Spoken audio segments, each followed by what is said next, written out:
Welcome to wishful ಅಡುಗೆ ಮನೆ. ಇವತ್ತು ಈರುಳ್ಳಿನ ಬಳಸಿ ಒಂದು ಸೂಪರ್ ಆಗಿರೋ ರೆಸಿಪಿನ ಮಾಡೋಣ. ಈರುಳ್ಳಿನ ಬಳಸಿ ತುಂಬ ರೆಸಿಪೀಸ್ನ ಮಾಡಿರ್ತೀವಿ. ಇದೊಂಥರ ಡಿಫ್ರೆಂಟ್ ರೆಸಿಪಿನ ಮಾಡೋಣ. ಹೇಗೆ ಮಾಡೋದು ಅಂತ ನೋಡೋಣ ಬನ್ನಿ. ನೋಡಿ, ನಾನು ಮೊದಲಿಗೆ ಒಂದು ಮಿಕ್ಸಿ ಜಾರ್ನ ತೊಗೊಂಡಿದ್ದೀನಿ. ಇದಕ್ಕೆ ಒಂದು ಬೌಲ್ ಆಗುವಷ್ಟು ರವಾನ ಹಾಕ್ಕೊಳ್ತಾ ಇದ್ದೀನಿ. ನಾನಿಲ್ಲಿ ಚಿರೋಟಿ ರವಾನ ಹಾಕ್ಕೊಂಡಿದ್ದೀನಿ. ನೀವು ಸ್ವಲ್ಪ ದಪ್ಪ ರವ ಇದ್ರೂ ಕೂಡ ಹಾಕೋಬೋದು. ಹಾಗೆಯೇ ಒಂದು ಬೌಲ್ ಆಗುವಷ್ಟು ಕಡಲೆ ಹಿಟ್ಟನ್ನು ಕೂಡ ಸೇರಿಸ್ಕೊಳ್ತಾ ಇದ್ದೀನಿ. ನೋಡಿ, ಹಾಗೆಯೇ ಒಂದು ಬೌಲ್ ಆಗುವಷ್ಟು ಮೊಸರನ್ನು ಕೂಡ ನಾನಿಲ್ಲಿ ಸೇರಿಸ್ಕೊಳ್ತಾ ಇದ್ದೀನಿ. ಇದೇ ಬೌಲ್ಗೆ ಸ್ವಲ್ಪ ನೀರನ್ನು ಹಾಕಿ ಹಾಕೋಣ. ನಿಮ್ಮ ಹತ್ರ ಮೊಸರಿಲ್ಲ ಅಂದರೆ ಮಜ್ಜಿಗೆ ಕೂಡ ನಾವು ಇದಕ್ಕೆ ಹಾಕೊಬೋದು. ನೋಡಿ, ಈ ಥರ ಹಾಕ್ಕೊಂಡು ನಾವು ಇದನ್ನು ಸಣ್ಣದಾಗಿ ರುಬ್ಕೊಂಬರ್ಬೇಕು. ಗಂಟು ಸಿಗಬಾರ್ದು, ಆ ಥರ ನಾವು ಇದನ್ನು ಗ್ರೈಂಡ್ ಮಾಡ್ಕೊಂಡು ಬರೋಣ. ನೋಡಿ, ಈ ಥರ ಸಣ್ಣದಾಗಿ ನಾನಿಲ್ಲಿ ಗ್ರೈಂಡ್ ಮಾಡ್ಕೊಂಬಂದಿದ್ದೀನಲ್ಲ, ಈ ಥರ ಗ್ರೈಂಡ್ ಮಾಡ್ಕೊಬೇಕು. ಜಾಸ್ತಿ ನೀರು ಹಾಕ್ಕೊಬಾರ್ದು. ನಮಗೆ ಮೊಸರು ಮತ್ತು ಸ್ವಲ್ಪ ನೀರು ಹಾಕ್ಕೊಂಡವಲ್ಲ ಅಷ್ಟರಲ್ಲೇ ಈ ಥರ ಸಣ್ಣದಾಗಿ ರುಬ್ಬುತ್ತೆ. ನೋಡಿ, ಇವಾಗ ಇದನ್ನು ಪಕ್ಕಕ್ಕೆ ಇಟ್ಟು ನೆಕ್ಸ್ಟ್ ಏನು ಮಾಡೋದು ನೋಡೋಣ. ನೋಡಿ, ಇಲ್ಲಿ ಮೊದಲಿಗೆ ನಾವು ಉದ್ದುದ್ದಕ್ಕೆ ಕಟ್ ಮಾಡ್ಕೊಂಡವಲ್ಲ ಆ ಈರುಳ್ಳಿನ ಹಾಕ್ಕೊಳ್ತಾ ಇದ್ದೀನಿ. ನಾವಿಲ್ಲಿ ಬಿಡಿಸ್ಬೇಕು ಈರುಳ್ಳಿನ ಕೂಡ. ಈ ಥರ ನೀಟಾಗಿ ಬಿಡಿಸಿದ್ರೆ ಚೆನ್ನಾಗಿ ಬರುತ್ತೆ. ನೀಟಾಗಿ ಬಿಡಿಸ್ಕೊಂಡಿದ್ದೀನಿ. ನೋಡಿ, ಈರುಳ್ಳಿ ಜೊತೆಗೆ ಚಿಲ್ಲಿ ಫ್ಲೇಕ್ಸ್ನ ಹಾಕ್ಕೊಳ್ತಾ ಇದ್ದೀನಿ. ಚಿಲ್ಲಿ ಫ್ಲೇಕ್ಸ್ ಇಲ್ಲ ಅಂದರೆ ಖಾರದ ಪುಡಿನ ಕೂಡ ಹಾಕೋಬೋದು. ನೋಡಿ, ಖಾರಕ್ಕೆ ಸಣ್ಣದಾಗಿ ಕಟ್ ಮಾಡಿರೋ ಹಸಿ ಮೆಣಸಿನ್ಕಾಯಿನ ಹಾಕ್ಕೊಳ್ತಾ ಇದ್ದೀನಿ. ಖಾರಕ್ಕೆ ಅನುಗುಣವಾಗಿ ಹಾಕೋಬೋದು. ನೋಡಿ, ನಾನಿಲ್ಲಿ ಶುಂಠಿನ ತುರಿದ್ಬಿಟ್ಟು ಹಾಕ್ಕೊಳ್ತಾ ಇದ್ದೀನಿ. ಸಣ್ಣದಾಗಿ ತುರಿದು ಹಾಕೋಬೋದು. ನೋಡಿ, ಇದಕ್ಕೇ ಸಣ್ಣದಾಗಿ ಕಟ್ ಮಾಡಿ ಇಟ್ಕೊಂಡಿರೋಂಥ ಕೊತ್ತಂಬರಿ ಸೊಪ್ಪನ್ನು ಕೂಡ ಹಾಕ್ಕೊಳ್ತಾ ಇದ್ದೀನಿ. ನಾವು ಈಗಲೇ ರುಚಿಗೆ ತಕ್ಕಷ್ಟು ಉಪ್ಪನ್ನು ಸೇರಿಸ್ಕೊಳ್ಳೋಣ. ನೋಡಿ, ನಾವು ಇಷ್ಟು ಹಾಕ್ಕೊಂಡ್ಮೇಲೆ ನಾವು ಮಿಕ್ಸಿ ಮಾಡ್ಕೊಬಂದ್ವಲ್ಲ ರವೆ ಕಡಲೆ ಹಿಟ್ಟನ್ನ ಹಾಕಿ ಅದನ್ನು ಆ ಪೇಸ್ಟನ್ನ ಈಗ ಹಾಕೋಬೇಕು. ನೋಡಿ, ಇವಾಗ ಇದನ್ನು ಮಿಕ್ಸ್ ಮಾಡ್ಕೊಳ್ಳೋಣ. ನಾವು ಇದಕ್ಕೆ ಮತ್ತೆ ನೀರನ್ನು ಹಾಕೋಬಾರ್ದು, ಹಾಗೇ ಮಿಕ್ಸ್ ಮಾಡ್ಕೊಬೇಕು. ನೋಡಿ, ಈರುಳ್ಳಿ ಕೂಡ ನೀರನ್ನ ಬಿಡುತ್ತೆ. ನೀವಿನ್ನೂ ನಮ್ಮ ವಾಟ್ಸಪ್ ಗ್ರೂಪಿಗೆ ಜಾಯಿನ್ ಆಗಿಲ್ಲ ಅಂದರೆ ವಿಶ್ಫುಲ್ ವಾಟ್ಸಪ್ ಗ್ರೂಪಿಗೆ ಜಾಯಿನ್ ಆಗೋದನ್ನು ಕೂಡ ಮರಿಬೇಡಿ. ಹಾಗೆಯೇ ರೆಸಿಪೀಸ್ ಇಷ್ಟ ಆದರೆ ಲೈಕ್ ಕೂಡ ಮಾಡಿ, ಕಮೆಂಟ್ಸ್ ಕೂಡ ಮಾಡಿ, ನಿಮ್ಗೆ ಯಾವ ರೆಸಿಪಿ ಬೇಕು ಅಂತ ತಿಳಿಸಿ. ಈ ಥರ ನಾವು ಇದನ್ನು ಮಿಕ್ಸ್ ಮಾಡ್ಕೊಂಡ್ಮೇಲೆ ಒಂದು ಬೌಲ್ ಆಗುವಷ್ಟು ಅಕ್ಕಿ ಹಿಟ್ಟನ್ನು ಹಾಕ್ಕೊಳ್ತಾ ಇದ್ದೀನಿ. ಅಕ್ಕಿ ಹಿಟ್ಟು ಹಾಕ್ಕೊಳ್ಳೋದ್ರಿಂದ ಕ್ರಿಸ್ಪಿಯಾಗಿ ಕೂಡ ಬರುತ್ತೆ. ನೋಡಿ, ಇವಾಗ ಈ ಥರ ಕಲಿಸ್ಕೊಂಡಿದ್ದೀವಲ್ಲ, ಇವಾಗ ಇದನ್ನು ನಾವು ನೋಡಿ ಒಂದು ಪ್ಯಾನ್ನ ತೊಗೊಂಡಿದ್ದೀವಲ್ವ, 2 ಸ್ಪೂನ್ ಆಗುವಷ್ಟು ಎಣ್ಣೆನ ಹಾಕ್ಕೊಳ್ತಾ ಇದ್ದೀನಿ. ನೋಡಿ, ಎಣ್ಣೆ ಸ್ವಲ್ಪ ಬಿಸಿ ಆದಮೇಲೆ 1 ಸ್ಪೂನ್ ಆಗುವಷ್ಟು ಕಪ್ಪು ಎಳ್ಳನ್ನು ಸೇರಿಸ್ಕೊಳ್ತಾ ಇದ್ದೀನಿ. ನೀವು ಬೇಕಾದರೆ ಬಿಳಿ ಎಳ್ಳು ಕೂಡ ಸೇರಿಸ್ಕೊಬೋದು. 1 ಸ್ಪೂನ್ ಆಗುವಷ್ಟು ಜೀರಿಗೆ ಕೂಡ ಸೇರಿಸ್ಕೊಂಡಿದ್ದೀನಿ. ನೋಡಿ, 2 ಚಟಪಟ ಅಂತ ಸೇರಿದ್ಮೇಲೆ ನಾವು ಕಲಸಿಟ್ಕೊಂಡಿದ್ವಲ್ಲ ಆ ಹಿಟ್ಟನ್ನು ಹಾಕೋಣ.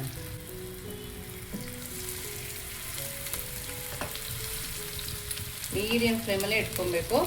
ಇದನ್ನು ಹೈ ಫ್ಲೇಮಲ್ಲಿ ಇಟ್ಕೊಂಡ್ರೆ ತಳ ಹಿಡಿಯುತ್ತೆ. ಹಾಗಾಗಿ ಮೀಡಿಯಂ ಫ್ಲೇಮಲ್ಲಿ ಇಟ್ಕೊಂಡು 5 ರಿಂದ 10 ನಿಮಿಷ ಕೈ ಆಡಿಸ್ಕೋಬೇಕು. ನಾವು ಇದಕ್ಕೆ ಜಾಸ್ತಿ ನೀರು ಹಾಕ್ಕೋಬಾರ್ದು. ಏಕೆಂದರೆ ಈರುಳ್ಳಿ ಕೂಡ ನೀರಿರೋದ್ರಿಂದ ಈರುಳ್ಳಿ ಕೂಡ ನೀರು ಬಿಡುತ್ತೆ. ಹಾಗಾಗಿ ನೀರನ್ನು ಸೇರಿಸ್ಕೊಬಾರ್ದು. ನೋಡಿ, ಇದೇ ಥರ ನಾವು ಫ್ರೈ ಮಾಡ್ಕೊಬೇಕು. ಕೈ ಆಡಿಸ್ತಾನೆ ಇರಬೇಕು. ತಳ ಹಿಡಿಯೋ ಚಾನ್ಸಸ್ ಇರೋದ್ರಿಂದ ನಾವು ಕೈನ ಬಿಡಬಾರ್ದು. ಈ ಥರ ನೀಟಾಗಿ ಕೈ ಆಡಿಸ್ಕೊಬೇಕು. ಈರುಳ್ಳಿ ಕೂಡ ನೀರು ಬಿಟ್ಟು ತುಂಬ ನೀಟಾಗಿ ಬೇಯುತ್ತೆ. ನೋಡಿ, ಈ ಥರ ಬೆಂದಿದೆಯಲ್ಲ, ಇಷ್ಟು ಬೆಂದರೆ ಸಾಕಾಗುತ್ತೆ. 5 ರಿಂದ 10 ನಿಮಿಷ ಮೀಡಿಯಂ ಫ್ಲೇಮಲ್ಲಿ ಇಟ್ಬಿಟ್ಟು ಈ ಥರ ಕೈ ತಿರುಗಿಸ್ಕೊಂಡ್ರೆ ಸಾಕು. ನೋಡಿ, ಸ್ಟವನ್ನು ಆಫ್ ಮಾಡಿದ್ದೀನಿ. ಇವಾಗ ಒಂದು ಪಾತ್ರೆಗೆ ಹಾಕೋಣ. ನೋಡಿ, ಇವಾಗ ಈ ಪಾತ್ರೆಗೆ ಹಾಕೋಣ. ನೋಡಿ, ನಾವು ಇದಕ್ಕೆ ಹಾಕೊಂಡ್ಮೇಲೆ ಸ್ವಲ್ಪ ತಣ್ಣಗೆ ಮಾಡ್ಕೊಳ್ಳೋಣ. ಜಾಸ್ತಿ ತಣ್ಣಗಾಗೋ ಅವಶ್ಯಕತೆ ಇಲ್ಲ, ಸ್ವಲ್ಪ ತಣ್ಣಗಾದರೆ ಸಾಕಾಗತ್ತೆ. ನೋಡಿ, ಸ್ವಲ್ಪ ತಣ್ಣಗಾದ್ಮೇಲೆ 1-2 ಸ್ಪೂನ್ ಆಗೋಷ್ಟು ಆಯಿಲ್ನ ಸೇರಿಸ್ಕೊಳ್ತಾ ಇದ್ದೀನಿ. ಸೇರಿಸ್ಕೊಂಡು ನೀಟಾಗಿ ಈ ಥರ ನಾದ್ಕೋಬೇಕು. ಬೆಳಗ್ಗೆ ತಿಂಡಿಗೆ ಬೇಕಾದ್ರೂ ಮಾಡ್ಕೊಬೋದು, ಮಕ್ಕಳು ಬರೋ ಟೈಮಿಗೆ ಬೇಕಿದ್ರೂ ಮಾಡಿಟ್ಬೋದು. ಲಂಚ್ ಬಾಕ್ಸ್ ರೆಸಿಪಿ ಅಂತ ಕೂಡ ಹೇಳ್ಬೋದು. ಲಂಚ್ ಬಾಕ್ಸಿಗೆ ಕೂಡ ಮಾಡಿಕೊಟ್ರೆ ತುಂಬ ನೀಟಾಗಿ ಖಾಲಿ ಮಾಡ್ಕೊಂಡು ಬರ್ತಾರೆ. ನಿಮಗೆ ಕೈಗೆ ಅಂಟ್ತಾ ಇದೆ ಅನಿಸಿದ್ರೆ ಇನ್ನು ಸ್ವಲ್ಪ ಆಯಿಲ್ನ ಹಾಕೋಬೋದು. ನೋಡಿ, 1 ಸ್ಪೂನ್ ಆಗೋಷ್ಟು ಆಯಿಲ್ನ ಹಾಕ್ಕೊಂಡಿದ್ದೀನಿ. ಈರುಳ್ಳಿ ಅಂದ ತಕ್ಷಣ ನಮ್ಗೆ ಗಮನ ಬರೋದು ಪಕೋಡ, ಬೋಂಡ ಈ ಥರನೇ ಮಾಡಿರ್ತೀವಲ್ವ. ಡಿಫ್ರೆಂಟಾಗಿ ಮಾಡಿಕೊಟ್ಟಾಗ ಯಾರು ತಿಂದರೂ ಕೂಡ ಕೇಳ್ತಾರೆ ಯಾವುದರಿಂದ ಮಾಡಿದ್ದೀರಾ ಅಂತ. ಅಷ್ಟು ರುಚಿಯಾಗಿರುತ್ತೆ. ನೋಡಿ, ಇವಾಗ 2 ಭಾಗ ಮಾಡ್ಕೊಂಡಿದ್ದೀನಲ್ಲ, ಒಂದನ್ನು ಬೇರೆ ಕಡೆ ಎತ್ತಿಟ್ಕೊಳ್ಳೋಣ. ನೋಡಿ ಈ ಬೌಲಿಗೆ ಎತ್ತಿಟ್ಕೊಳ್ತೀನಿ. ಇದನ್ನು ನಾವೀಗ ನೋಡಿ ಈ ಥರ ಎಲ್ಲ ನಾವು ಕಲಿಸ್ಕೊಂಡ್ಮೇಲೆ ಸ್ವಲ್ಪ ಸ್ವಲ್ಪ ಉಂಡೆಗಳನ್ನ ತಗೊಳ್ಳೋಣ. ನೋಡಿ ಈ ಥರ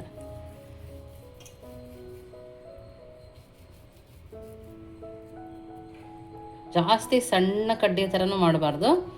ನೋಡಿ ಈ ಥರ ಮಕ್ಕಳು ಆಚೆ ಕಡೆ ಕೇಳೋದನ್ನೇ ಮರಿತಾರೆ, ಅಷ್ಟು ರುಚಿಯಾಗಿರುತ್ತೆ. ನೋಡಿ ಈ ಥರ ಮಾಡಿಟ್ಕೊಳ್ಳೋಣ. ನೋಡಿ ಎಲ್ಲದನ್ನು ಇದೇ ಥರ ಮಾಡ್ಕೊಂಡಿರೋದು. ತುಂಬ ಅಂದರೆ ತುಂಬಾ ಚೆನ್ನಾಗಿ ಬಂದಿದೆ. ನಾನಿಲ್ಲಿ ಪಕ್ಕದಲ್ಲಿ ಎಣ್ಣೆ ಕೂಡ ಬಿಸಿ ಮಾಡೋಕೆ ಇಟ್ಕೊಂಡಿದ್ದೀನಿ. ನೆಕ್ಸ್ಟ್ ನಾವು ಇದನ್ನು ಎಣ್ಣೆ ಒಳಗಡೆ ಹಾಕೋಣ. ನೋಡಿ ಇವಾಗ ಎಣ್ಣೆ ಚೆನ್ನಾಗಿ ಕಾದಿದೆ. ಇವಾಗ ನಾವು ಮೀಡಿಯಮ್ ಫ್ಲೇಮಲ್ಲಿ ಇಟ್ಕೊಂಡು ಒಂದೊಂದಾಗಿ ಹಾಕೋಣ. ಈರುಳ್ಳಿ ಕೂಡ ನೋಡೋಕೆ ಎಷ್ಟು ಚೆನ್ನಾಗಿ ಕಾಣಿಸ್ತಿದೆ ಅಲ್ಲ. ನೋಡಿ ಆಗಿ 1 ನಿಮಿಷ ಕೈ ಆಡಿಸ್ಬೇಡಿ. 1 ನಿಮಿಷ ಆದಮೇಲೆ ನೋಡಿ ಈ ಥರ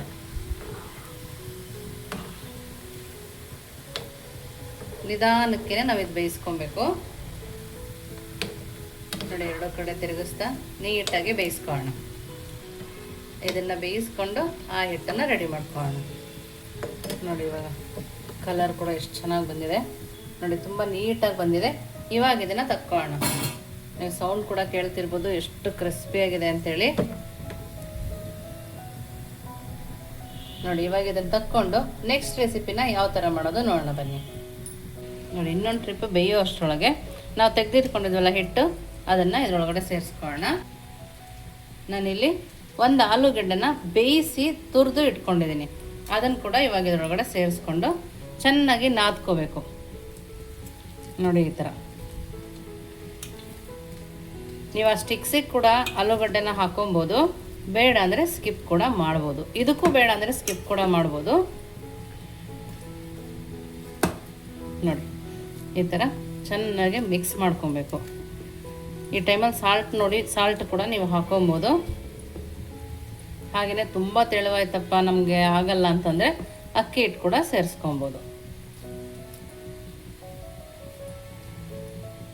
ನೋಡಿ ಈ ಥರ ರೆಡಿ ಮಾಡ್ಕೊಂಡಿದ್ದೀನಿ.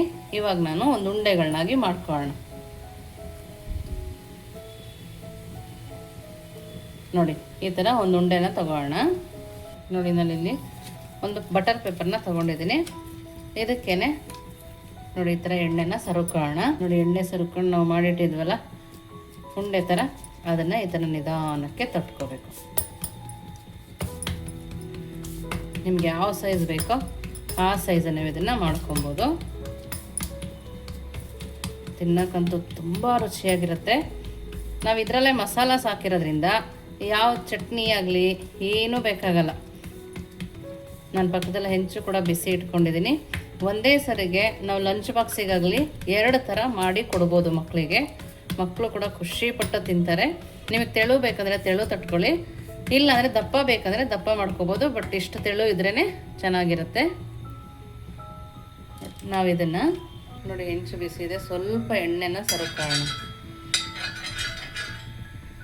ನೋಡಿ ಈ ಥರ ನೀಟಾಗಿ ಬರುತ್ತೆ. ಈಗ ತವ ಮೇಲೆ ಹಾಕೋಣ. ಇವಾಗ ಒಂದು ಸೈಡ್ ಬೆಂದಿದೆ ಅಲ್ಲ, ಒಂದು ಅರ್ಧ ಸ್ಪೂನ್ ಆಗೋಷ್ಟು ಎಣ್ಣೆ ಹಾಕ್ಕೊಳ್ತಾ ಇದ್ದೀನಿ. ನೀವು ಎಣ್ಣೆನ ಹಾಕ್ಕೋಬೋದು, ತುಪ್ಪ ಬೇಕಿದ್ರೆ ಹಾಕ್ಬೋದು. ನೋಡಿ ಸ್ಮೆಲ್ಲಂತೂ ಸೂಪರಾಗಿ ಬರ್ತಾ ಇದೆ. 2 ಸೈಡು ನಿಧಾನಕ್ಕೆ ಬೇಯಿಸ್ಕೊಬೇಕು. ನೋಡಿ 2 ಸೈಡು ಬೆಂದಿದೆ. ನೋಡಿ ಇವಾಗ ಸರ್ವ್ ಮಾಡಿ ನೋಡೋಣ ಹೇಗಿದೆ ಅಂತ. ನೋಡಿ ಇವಾಗ ಸರ್ವಿಂಗ್ ಮಾಡೋಕ್ಕೂ ರೆಡಿ ಇದೆ. ನಮ್ಮ ಸ್ಟಿಕ್ಸ್ ಕೂಡ ರೆಡಿ ಇದೆ. ನೋಡ್ತಾ ಇದ್ದೀರಲ್ಲ ಎಷ್ಟು ಚೆನ್ನಾಗಿ ಕಾಣಿಸ್ತದೆ ಅಂತೇಳಿ. ಮಕ್ಕಳಿಗೆ ಈ ಥರ ಕೊಟ್ಟರೆ 10 ನಿಮಿಷದಲ್ಲಿ ಮುಗಿಸೋದಂತೂ ಗ್ಯಾರಂಟಿ. ಅಷ್ಟು ಚೆನ್ನಾಗಿದೆ. ಲಂಚ್ ಬಾಕ್ಸಿಗೆ ಹಾಕಿದ್ರು ಕೂಡ ಶೇರ್ ಮಾಡೋದು ಇಲ್ಲ, ಆ ಥರ ತಿಂತಾರೆ. ತುಂಬ ಅಂದರೆ ತುಂಬಾ ಇಷ್ಟಪಟ್ಟು ತಿನ್ನೋವಂಥ ರೆಸಿಪಿ. ಹಾಗೆಯೇ ನೀವು ಮನೆಗೆ ರಿಲೇಟಿವ್ ಬಂದಾಗ ಕೂಡ ಬೇಗ ಮಾಡ್ಕೋಬೋದು. ಇದನ್ನು ಮಾಡಿಕೊಡೋದ್ರಿಂದ ಯಾವುದರಿಂದ ಮಾಡಿದ್ದೀವಿ ಅಂತಲೂ ಗೊತ್ತಾಗಲ್ಲ. ಇನ್ನೊಂದು ಸರಿ ಮಾಡಿಕೊಡಿ ಅಂತ ಕೇಳ್ತಾರೆ, ಅಷ್ಟು ಚೆನ್ನಾಗಿರುತ್ತೆ. ನೋಡಿ ನೋಡೋದಕ್ಕೂ ಚೆನ್ನಾಗಿದೆ, ತಿನ್ನೋದಕ್ಕೂ ಚೆನ್ನಾಗಿರುತ್ತೆ. ಒಂದು ಸರಿ ನೀವು ಮಾಡಿ ನೋಡಿದ್ರೆ 100% ಹೇಳ್ತೀರ ತುಂಬ ಅಂದರೆ ತುಂಬ ಅದ್ಭುತವಾಗಿತ್ತು ಅಂತ. ಕಮೆಂಟ್ ಮೂಲಕ ತಿಳಿಸೋದನ್ನು ಮಾತ್ರ ಮರಿಬೇಡಿ. ನೋಡಿ ಕ್ರಿಸ್ಪಿಯಾಗಿ ಕೂಡ ಇದೆ, ಒಳಗಡೆ ಸಾಫ್ಟು, ತುಂಬ ಅಂದರೆ ತುಂಬಾ ಚೆನ್ನಾಗಿದೆ. ನೀವು ಖಂಡಿತವಾಗಿ ಇನ್ನೊಂದ್ಸರಿ ಮಾಡ್ಬೇಕು ಮನೆಯಲ್ಲಿ, ಅಷ್ಟು ಚೆನ್ನಾಗಿದೆ. ಇವಾಗ ನಾವು ನೆಕ್ಸ್ಟ್ ರೆಸಿಪಿ ಮಾಡ್ಕೊಂಡ್ವಲ್ಲ ಅದನ್ನು ಕೂಡ ಟೇಸ್ಟ್ ಮಾಡೋಣ. ನೋಡಿ, ಒಂದೇ ಸರಿಗೆ ನಾವು 2 ರೆಸಿಪಿನ ಮಾಡ್ಕೋಬೋದು. ಈ ಥರ ಮಾಡಿದಾಗ ಸ್ನ್ಯಾಕ್ಸಿಗೂ ಆಯಿತು, ಹಾಗೆಯೇ ಬ್ರೇಕ್ಫಾಸ್ಟಿಗೂ ಆಯಿತು. ನೋಡಿ, ಈ ಥರ ಮಾಡೋದ್ರಿಂದ ಈರುಳ್ಳಿ ಹಾಕಿದ್ದೀವಿ, ಈರುಳ್ಳಿ ಕೂಡ ಎಷ್ಟು ಚೆನ್ನಾಗಿ ಕಾಣಿಸ್ತಾ ಇದೆ ನೋಡಿ. ನಮಗೆ ಯಾವುದು ಚಟ್ನಿ ಸಹ ಅವಶ್ಯಕತೆ ಇಲ್ಲ, ಆ ಥರ ನಾವು ಇದನ್ನು ತಿನ್ಕೊಬೋದು. ಮಸ್ತಿದೆ ಅಂತಲೇ ಹೇಳಬೇಕು. ತುಂಬ ಅಂದರೆ ತುಂಬಾ ರುಚಿಯಾಗಿದೆ. ಖಂಡಿತವಾಗ್ಲೂ ನಿಮ್ಮ ಮನೇಲಿ ಒಂದ್ಸರಿ ಮಾಡಿ ಹೇಗೆ ಬಂತು ಅಂತ ವಿಶ್ಫುಲ್ ಅಡುಗೆ ಮನೆಗೆ ಕಮೆಂಟ್ ಮೂಲಕ ತಿಳಿಸೋದನ್ನು ಮರಿಬೇಡಿ. ನೀವಿನ್ನೂ ನಮ್ಮ ಚಾನಲ್ ಲೈಕ್ ಮಾಡಿಲ್ಲ ಅಂದರೆ ಲೈಕ್ ಮಾಡಿ, ಶೇರ್ ಮಾಡಿ, ಸಬ್ಸ್ಕ್ರೈಬ್ ಮಾಡಿ. ವಿಶ್ಫುಲ್ ಅಡುಗೆ ಮನೆಗೆ ಥ್ಯಾಂಕ್ ಯು.